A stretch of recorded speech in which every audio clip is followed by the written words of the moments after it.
little trip back in time. How to remove a stock computer properly from a FoxBody. We are going to get into the timeline on all my projects. But that's all there is to taking a computer out. Hello and welcome to Gearhead 704. I'm Matt, and what I've got for you today is a little trip back in time. What do I mean by that? Well, the footage that you're about to see is actually from 2019. About a year ago, I was at Fox Mustang Restoration. We were working on tarheelfox.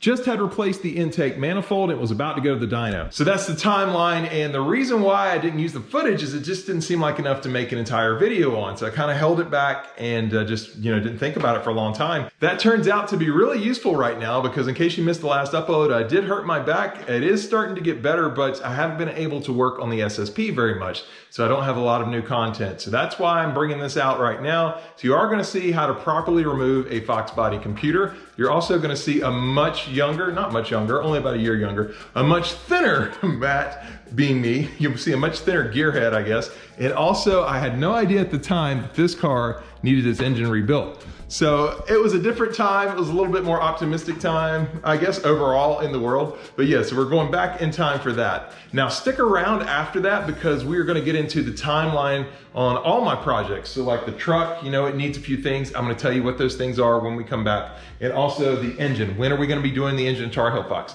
I have a good idea on a timeline, so stick around for that. But for now, prepare to go to the past. Oh, it's all in the past. Hello everyone, welcome back to Gearhead 704. I'm Matt, and today we have another quick how-to video. I am at Fox Mustang Restoration, and we are going to show you guys how to remove a stock computer properly from a FoxBody. So let me go ahead and get over there. I'll introduce you to Matt, who is going to be the one performing the work. All right, and again, we've got Matt here, who's going to be doing the removal for us. Hey. Hey, Matt. Yeah, we're gonna tune the car after we did the intake because it was tuned with the vacuum leak in the previous intake. So anytime you do major changes like that, you want to retune it. Before retuning it, I want to pull the computer out, make sure the computer's in good shape. Because you actually know how to test these computers. I also know how to rebuild these computers. So if it needs to be rebuilt, we'll take care of that real quick too. What we're gonna do here is we need to remove the panel, remove the kick panel here. You start by removing this one sill plate screw.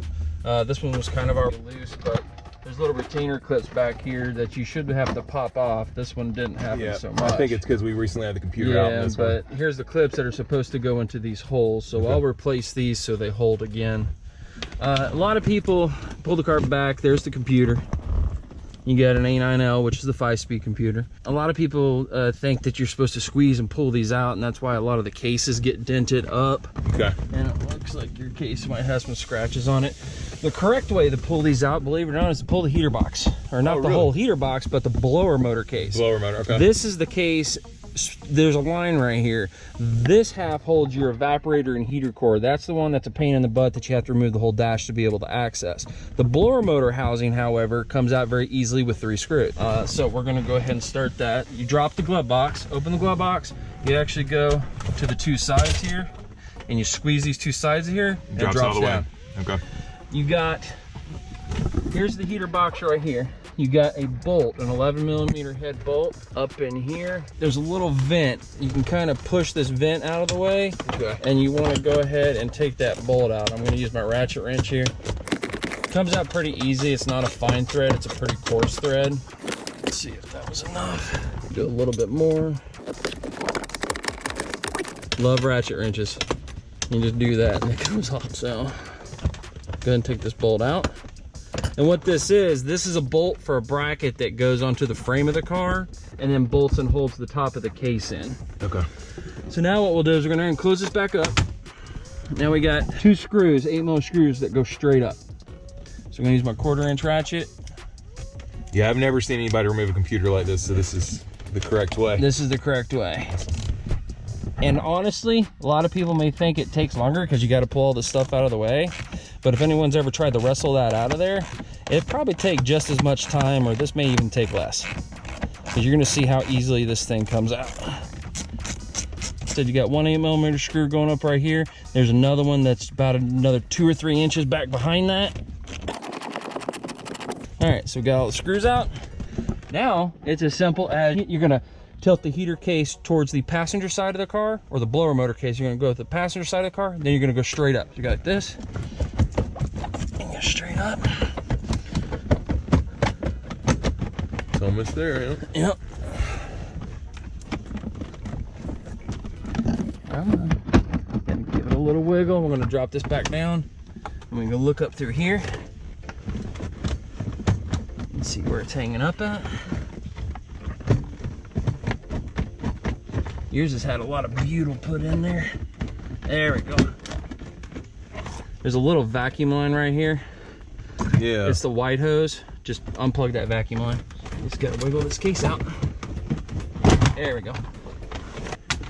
And then I'm gonna go ahead and take this case all the way out because you've got butyl, the sticky stuff from somebody working on the car. I wanna pull that out so it doesn't get on your car. So I'm just gonna disconnect the two wire plug, and there's your blower motor. Yeah, so this is also what you need to do to replace your blower motor. If you need to do the blower motor, you got an air vent right here, and then you got 4 screws, and then the whole thing comes out. Simple as that. Yeah. So now that we got the blower motor case out, look at all this room with the computer. Yeah, ton more room. Wow, look at that. Look at that. And then also you can access the EEC, or the engine electronic engine control relay. This is the relay for the computer, which in turns, when this comes on, it supplies power to your fuel pump relay. So if this doesn't work, your fuel pump relay will not have any power. Also, an important thing is anytime you unplug a computer, disconnect the battery, which I know we haven't done that yet. Yeah. He's thinking in his head, wait, we didn't do that yet. Yeah. Well, I'm not going to take it all the way out. Yeah. So I got the right socket. I'm gonna go unplug the computer battery real quick, and we'll finish taking that out. But that's all there is to taking a computer out. You can see it's a lot less fighting and pulling and struggling and cursing. It's just a couple more minutes of a little extra work, and it's nice and easy. Back to the future. And welcome back to the present, or at least just, a couple days ago when I'm filming this instead of a year ago. Hope you found that information useful. I noticed a few things just about my filming style that has improved. There was a lot of clicks and pops with the GoPro I was using. Most of those have been eliminated, so that's always nice. I always hate it when you hear that click of the camera turning. So yeah, there's a few other things I noticed, but hopefully you guys also see improvement. But anyway, let's go ahead and talk about the timeline on the vehicles. So we'll address the SSP first. For that one, we're in the middle of the rust repair. For those of you that don't know, there's a reason why I can't just go ahead and move this car into Matt's shop and just go ahead and replace the engine. The main reason is it's a place of business and he needs the lift. The lift can't be tied up. It's not like I can leave the car on there. So I have to get the SSP to a point where I can roll it back outside without the rust getting worse. What does that mean? Well, that means finishing the cowl repair. We got to repair that completely and get it to where we can roll it outside. It's all primered up and it's not going to get worse rust. So we're probably I think we're looking at another 4 to 6 weeks there to have that project wrapped up just from this point. I'll have obviously very different videos in that time frame, but I think that's kind of what we're looking at. Yeah, unfortunately, that's what is going to be what it's going to be. But during that time, I am going to have a little bit of time off of work. I'm going to have like 2 consecutive days. And the plan for those 2 consecutive days is to look at the truck. I haven't had the truck on here in a few uploads, but I did want to talk about it. It is, kind of like a project car. It's not one of the main cars of the channel like tarheelfox is, but it is part of the channel. So there are a few things wrong with it. Probably the biggest one is the headlights don't work at all. Headlights don't work. Funny story, the very first day I drove this to Matt's shop, I left kind of late, and luckily it was still in summer. It didn't get dark till like 9 o'clock or 8:45. We got home right as it was getting dark, me and Tiffany. And that was kind of crazy, right? Because I didn't even have headlights. So I know it needs headlights. Also, it does have a transmission leak, so we got to fix that. Also, out of the thermostat, when you step on it, when you hit the accelerator, all the way to the floor, it does shoot some water out of the thermostat area, so I got to button that up. And the other thing is steering. Now these things steered like a boat anyway, but the steering is really out of whack on here. I think it's because the truck has been lowered actually. It's been lowered a little bit. I think it's like 1.5 inches, 2 inches, something like that in the front and the back. Probably different amounts. But yeah, the steering is way out of whack. So that's kind of the plan for those 2 days, is just really find out everything that's wrong in the truck. Those are just things I've caught so far. Could be more, and then kind of patch them up so that I can drive this on a Saturday if I want to and not really worry about having problems.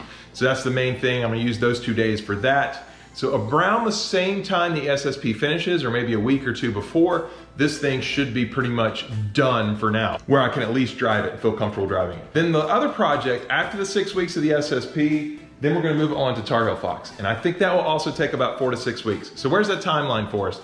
Well, it's kind of right around Christmas. If you take those 12 weeks I just talked about, Christmas is probably when I'm going to be finally starting up Tar Heel Fox, engine fully done, and that will be a nice Christmas present to me. Also, I should have the truck done before that. So in theory, both of these vehicles here should be drivable around Christmas time, that's definitely the best driving time of year, right? Not so much, but hey, I'll have those two done, and then it'll be back onto the SSP, and I can't really tell you how long it's gonna take because it needs so much. Now, one other thing you may notice, probably not on video, but I definitely notice, is that Tar Heel Fox is incredibly clean right now. Very clean, and the reason why that is so clean, it looks so good, I really want to drive it. But the reason why is I had my buddy Danny, Shadow Project on Instagram. He has an amazing S197 that I hope we're gonna get a video on one day. It's just the baddest S197 I've ever seen as far as looks and all that, and it's a cool car. But he came over here and he detailed it for me. He detailed the car, and the car looks great. So I have some footage for that at the end of the video. If you wanna see that, stick around. And the only other thing is I am planning on doing a Q&A video. I've done some Instagram posts and even some YouTube community posts about it, even Facebook. And I'm looking for questions from that. I didn't get enough questions yet to really make a full video on it. So if you want to ask me a question, anything you want to know about, it can be car related, right? It could be this stuff, or it could also just be personal life. If it gets too crazy, I probably won't answer it, but just whatever. Tiffany's going to be in the video with me. So we're both going to be answering questions. So anything you want to know, please go ahead and drop a comment. I will leave a link down to the community post on YouTube down below. It'll be the first link. It'll be pinned in the comments. I'll also put it in the description, and I'll pin it in the comments. I'll do both. Just click on that, leave your question. That'd be great, and then I'll answer it on video. So that'll be cool. Anyway, other than that, just stay tuned for the footage of the car being cleaned, and we're out of here. So I hope you guys did enjoy this video. If you did, please hit the like button. If you're stopping in for the first time, please subscribe, because I do upload 2 times a week, every Sunday and Wednesday, and we'll see you next time here on Gearhead 704.